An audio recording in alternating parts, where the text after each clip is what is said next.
From ABC News Radio, KMET 1490 in Southern California. This is BizNinja Entrepreneur Radio with your host, Tyler Jorgensen. Welcome out to BizNinja Entrepreneur Radio. I am your host, Tyler Jorgensen, and today we get to talk to the Candy Man.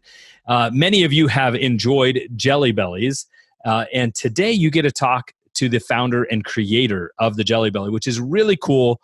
Kind of weaves into my family story a little bit, which is so great. So please welcome out to the show, David Klein. Hello, everybody. I am the Candy Man. Thank you for having me on your show. I'm excited that you're here, David. Tell us what's going on. For those of you that are not watching the show, you're listening on the radio or catching it on the podcast. David is wearing a very ornate hat. David, tell us about this amazing hat. I was in North Hollywood in 1976, and there was a very famous tailor there by the name of Nudie, N-U-D-I-E. I walked into his store. He's the one that did all of Elvis's costumes, anything in rhinestone. Glenn Campbell, anything. This man did. World famous. I walked in there and I said, I'm going to need some clothes. And he said to me, son, Sears and Roebuck is about 1.5 miles down on Laurel Canyon. My products are very expensive. I suggest you go to Sears to get your clothes. I walked in wearing Kmart clothes. Maybe the total value was $15 between everything. And so he gave me the once over and he said, my product is too expensive for you. And I said, no, I'm going to be on the Mike Douglas show. And he said, you're going to be on the Mike Douglas show? I said, yeah, I'm going to be on the Mike Douglas show. He said, how are you going to be on the Mike Douglas show? I said, I'm the man who founded the Jelly Belly jelly beans. This was part of the outfit that he made for me. The whole outfit was $4,325. That is not a small amount of money. No. To be dressed like now Elvis is dressed like you. So that's so let's go back to, we're going to cover a few different things. We're going to talk about Spectrum Confections and what you guys are doing now, the treasure hunt you guys are working on. But let's start at the very beginning. Rumor has it that's a very good place to start. So always good. When was the first time where you realized that you are an entrepreneur? I never really considered myself an entrepreneur. Okay, so today, right now. So, okay, let's look at it a different way. When was the first time you realized that you are a founder or a creator? Okay, I knew my whole life that I would be in the candy business. Nobody in the family was in the candy business. I knew from the age of about 7 that I was destined to be in the candy business. Because I love to eat candy. Which is an obvious path to law school. So that makes perfect sense why you went to law school. What? Yeah. So walk us through this. I mean, you went and got a law degree. You went to UCLA for your undergrad, and then all of a sudden you're like, I'm going to start a jelly bean company. Yeah. How did this happen? Okay. I was talking to a buddy of mine on the phone. It was a Thursday night at 8:10 at night. I was watching Happy Days in the background. And we used to talk about different businesses that could be started. At that time, I was in the wholesale nut business. I was supplying Famous Amos with his pecans. And I said, you know what? What if I were to open up a store just selling jelly beans? And he said, anything else like jawbreakers, licorice ropes, anything like that? I said, no, it's got to be special. It's got to be just jelly beans. And he said, that might work. But I realized if I were selling just jelly beans, it would have to be special jelly beans. And that's how Jelly Belly started. I contacted a company that was making jelly beans. I told them what I wanted. I wanted them to be miniature. I wanted them to be flavored on the inside as well as the outside. That was the whole clue. That's Is why that the Jelly main Belly two worked. difference? Is that the main two differences between the jelly beans of old and the Jelly Belly? Is the That's size, one of which the most of us know, and then the flavor on the in and the outside? Yeah, that's one of the differences. Another one was I was the first company to sell jelly beans in straight flavors. So if somebody wanted green apple and cherry, they could buy those for Christmas.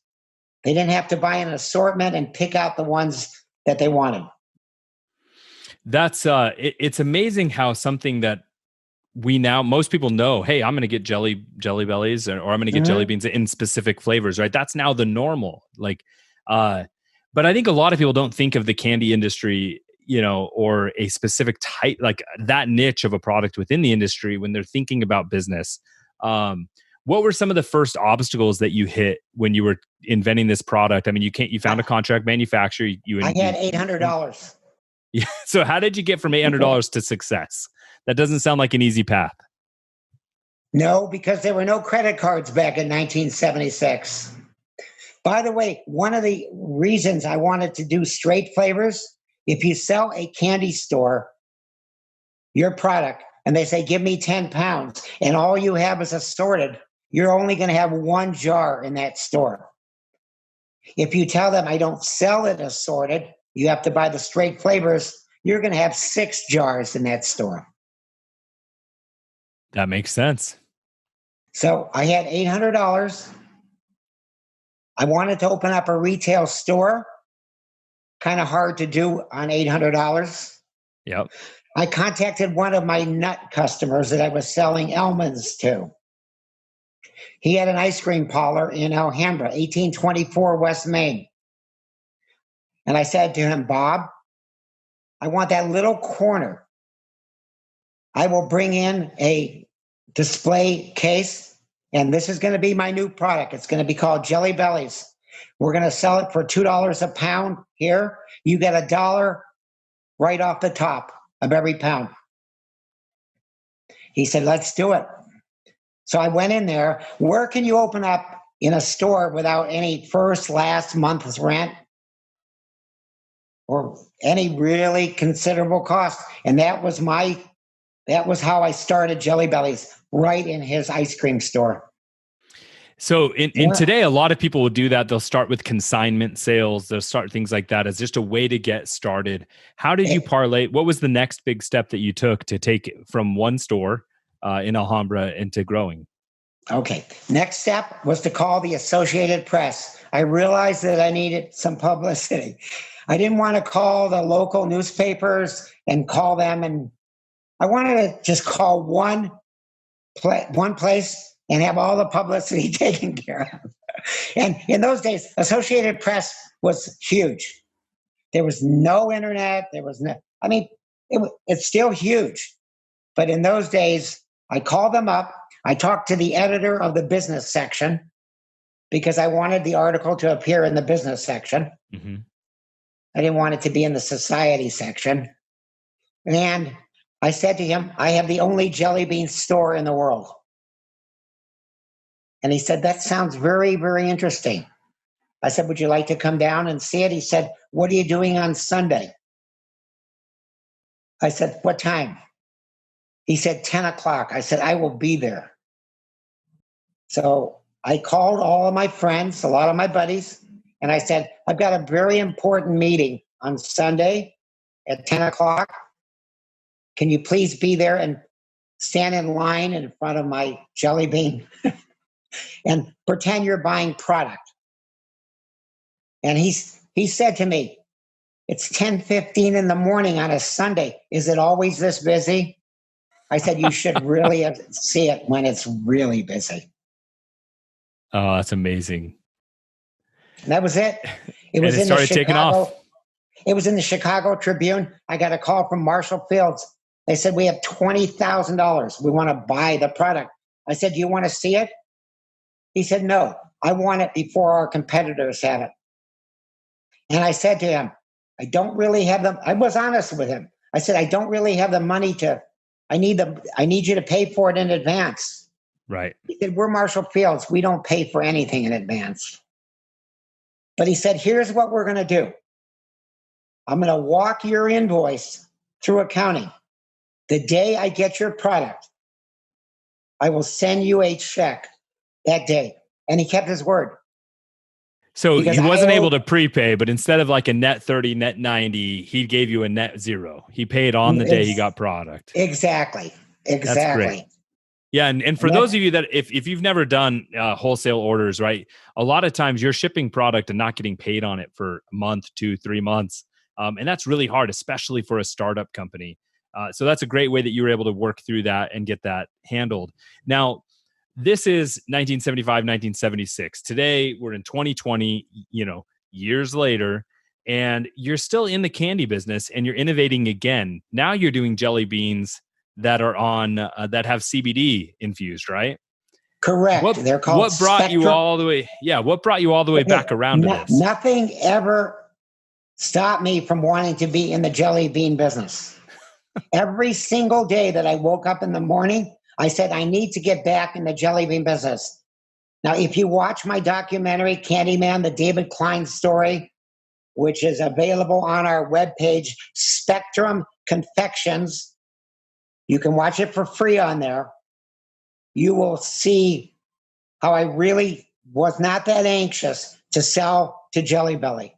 They called me up and they said, we're coming to town. And I said, I'll pick you up at the airport. They said, it's not really that kind of a meeting. And I said, what kind of a meeting is it, guys? They said, we're coming to town to buy your trademark and we're not going to leave until we do. It was like selling your baby. I never wanted to sell. And this is back in 1980? 1980, correct. Wow. And so, so let's take a leap a little bit from 1980 through getting back now into Spectrum Confections. You did some other things. You've launched some other products, and you've been in the industry. What were some other projects or products that you did during that time? I was the first person to create a sour licorice. And when when we tasted it, everybody said, this is going to be a fad. This is not going to be a longevity product. And we created the first sour gumball, the first sour licorice. Do you remember when, you're too young to remember that when the yogurt stores were opening up on every block? Frozen yogurt? Yeah. Yeah, no, absolutely. I owned a frozen yogurt chain when I was younger. Get out of here. What area was it in? No, I owned a single store of a franchise called Hoagie Yogi in Southern California. Cool. We supplied Penguins. Do you remember Penguins? Yeah, I remember Penguins. Like down in San Diego, we had a Penguins. Yeah. We supplied Penguins and Heidi's yogurt, Heidi's frozen yogurt. Frozen yogurt? Yes. We supplied them with all of their gourmet toppings. Yeah, I remember the frozen yogurt craze really through the mid-'80s. Yeah. We created Scrapple. We created all kinds of a unique yogurt until the yogurt market.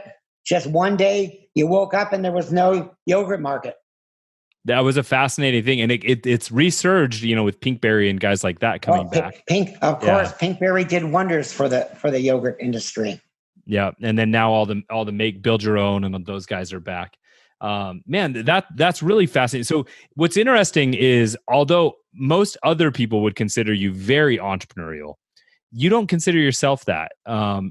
You're just a candy man. You just love creating candy and being in that industry. Candy, and I love starting something from zero, even below zero, and watching it grow.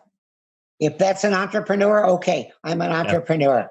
I, in my opinion, that is the core and truest definition of an entrepreneur. There's a very different stage. Once somebody, a business owner or an executive, that's a whole different stage. Somebody who can come up with an idea and turn that idea into reality is at its core and essence an entrepreneur. And I think you've done that over and over again. I have never done it thinking about how much money I'm going to make.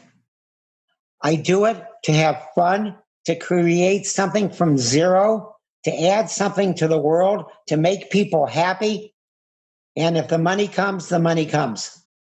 That's really neat. What is one product that you thought was going to just change the world that just never really got momentum? We're still working on that right now. We have a product called Polar Popcorn. And the best, it's like a caramel corn coated with ice cream and birthday cake. And here's the thing. Wow. It's served at shelf stable, where you can ship it without freezing it, or the customer can put it in their freezer and serve it 25 minutes later. And it's so fantastic as a frozen dessert. That's really cool. It's funny when people have those like unique combinations of food. I always say that. I always say popcorn on ice cream, and people are like, "What, really?" And it's the coolest combination. It's really neat. Wow. So tell us a little bit of like you've got Polar Popcorn. You've got some other products, that you're working on right now through along with Spectrum Confections, right? So tell us a little bit about like why you're getting into the CBD space. We got into it about 16 months ago. Mm-hmm. My wife fell down in Colorado. She was in a tremendous amount of pain. We went into one of those legal type stores there. I purchased an edible for her, and it made her feel good immediately. It relieved the pain. On the way back to Florida, I said, we need to get into the CBD edible business. So a similar thing, right? Where it was your core thing that you knew, right? Your candy. And then something Correct. that you had seen a benefit and a way that it helped your personal life. That's pretty cool. Correct. Yeah. Now, are you going to have CBD popcorn? Probably not, because it's too hard to get an accurate dosage. Our dosage on our jelly bean are 10 milligrams each. And we don't want to just say to somebody, well, you got to eat a handful of it, of the popcorn. It's hard to say how much is in each kernel. That makes sense. That makes a ton of sense. So what else? I mean, you've got your story is amazing. I encourage everyone to go check out Candyman, the David Klein story. Check out Spectrum Confections. Tell us a little bit about the treasure hunt that you guys are working on. The treasure hunt. I love new things. I love exciting things. We are going to have a treasure hunt that's going to outdo any treasure hunt that has ever been in history. And all the details are going to be on LinkedIn very, very soon. We're working out the final details. You're going to have fun. It's going to be exciting. And who doesn't like a treasure hunt where they can find something and turn that into money? Yeah, that most people like treasure hunts that are treasure. Yes. Ours is going to be totally different than anything else. Cool. And is that all you're going to give us right now? Is there any other That's all sneak you're peeks? going to get right now. That's all we're going to get. Believe me, it's worth waiting for. Okay. All right. So we will link, if you're on bizninjaradio.com, you can see the link for the to David Klein's LinkedIn. But otherwise, you can look for him either under David Klein or Candyman on LinkedIn and follow him there so you can get details of that when that launches. So David, again, we've kind of done the bookend. We've talked a little bit about the early days. We've talked about what you guys are working on right now. Since you don't identify yourself as an entrepreneur, let's talk just a little bit about how you're a creator. Any advice to people who are wanting to create something? Where should they start? Actually, I do. Go into any grocery store that's got a nice selection. Get a shopping cart so they don't wonder what you're doing in there. And walk down the aisles. Walk down the aisles and stop at everything. And say to yourself, there's some peanut butter over there. What can I do to improve that peanut butter? And that's it. Just look for things. And then find somebody to make the product for you. Don't make it yourself. So when I speak every once in a while, and I was speaking at your alma mater about a year ago at UCLA, and I was talking on the subject of ideation, how to come up with a new idea, and I said, just look for things that suck, like in your daily life. If something just isn't great, there's an opportunity. Make it great. Yeah, make it great. Yeah, you're right. And then, so you're a big believer in contract manufacturing. Why? first of all, let somebody make it. That's all set up for the health department, and that's all set up for everything that they're going to need. And they can probably have access to ingredients a lot lower than you could. So all of the benefits from regulatory, from cost savings, from all of that. Everything. They've got access to sugar by the truckload. Yep. And so they could probably give you a price that's going to be very, very close to what you can make yourself. Yeah. When people get into manufacturing their own products, sometimes I think it's the old adage of penny wise and pound foolish. Yeah, you might be saving a few cents in your margin, but how many other, pounds or nickels or dollars did you have to spend to save that penny, right? You've got to hire more people. You've got to buy equipment and resources. There's a time where scaling at scale, it might make more sense for you to do that. But at startup, when most people are starting with $800, you got to keep as much as you can, in the company. So I'm a big believer in that as well. Starting with contracts, keeping your risks diversified, keeping simple, right? While you get started, so you can focus on the core product and the core business. Exactly. The only problem is if it gets too big, your contract manufacturer might think that you're making more than they are, and they might want to take you over. I've seen it happen for sure. So what are some other cool things happening in the candy industry right now? The candy industry is just waiting for CBD to be more highly federally recognized by the FDA. And once that happens, you're going to see an explosion in the candy industry of CBD edible products.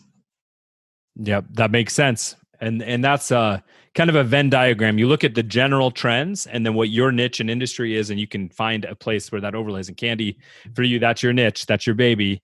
And it makes sense that CBD is the next big frontier for you in that. Yeah, I think so. What's a candy that you didn't create that you wish you did? I've always been fascinated if you take carbon dioxide under pressure, and that's how those things that foam in your mouth, the fizz, Pop Rocks? the fizz. Oh, the fizz exactly. ones. Yeah. Okay. That's how Pop Rocks was originally made by a division of General Foods, of all people, and they didn't know what to do with it. But I always wanted to get in on the Pop Rock action. And the patent has expired, by the way. Oh, interesting. So that's more people can do. It's one of the few candies that can claim it's got technological advance, and it can fall under you can get a patent on it. Interesting. So maybe now's the time. Get into that auction. That's fun. You never know. All right. So we've learned about your hat. We've learned about the upcoming treasure hunt. We've learned about Spectrum Confections. What's one other part of your I'm going to keep calling it your entrepreneurial journey that you just think people really need to know? I spent a great deal of my time helping people starting businesses. I enjoy doing that. I think in this world, you need to give something back to the world. And it's not always about, I'll charge you $200 an hour or whatever. I love giving back to the world. I mean, I really enjoy it. And when they become successful, I enjoy their success. Yeah, that's a big thing that I think more business people need to be able to be okay with, right? Like, especially most niches are not fully mature. And so to think that you have to compete for the same piece of pie is not understanding that the pie itself will grow if everyone works together, right? And so instead of competing for the small piece, like everyone can grow. There's a lot of opportunity out there. And there's nothing wrong with celebrating other people's success. In fact, life for me is a lot more enjoyable to look at it that direction. Yeah, I agree. We both are on the same page. Yeah. Well, look, it's been great getting to know you a little bit, David. For me, again, business is about creating the lifestyle that you want. You're still creating amazing things and doing really cool stuff. What's one item on your personal bucket list that you're going to accomplish in the next 12 months? Not candy related. Not candy related. Sorry about that. Well, okay. Okay, it can be candy. Treasure chest is not candy related. Oh, okay. Well, there you go. Okay, And so that's, let's make it that. Deal. So this the big treasure hunt that you're working on, that's Yes. bigger than just candy. That's a bigger thing. It's going to be enormous. And And that's if you would like, once it gets going, I would love for you to interview me for that. okay. Sounds good. Well, awesome. I think anybody looking to get started, you've given them some huge pieces of advice on how they can look at ways to, look for new product ideas and some really wise wisdom on avoiding unnecessary costs at the beginning.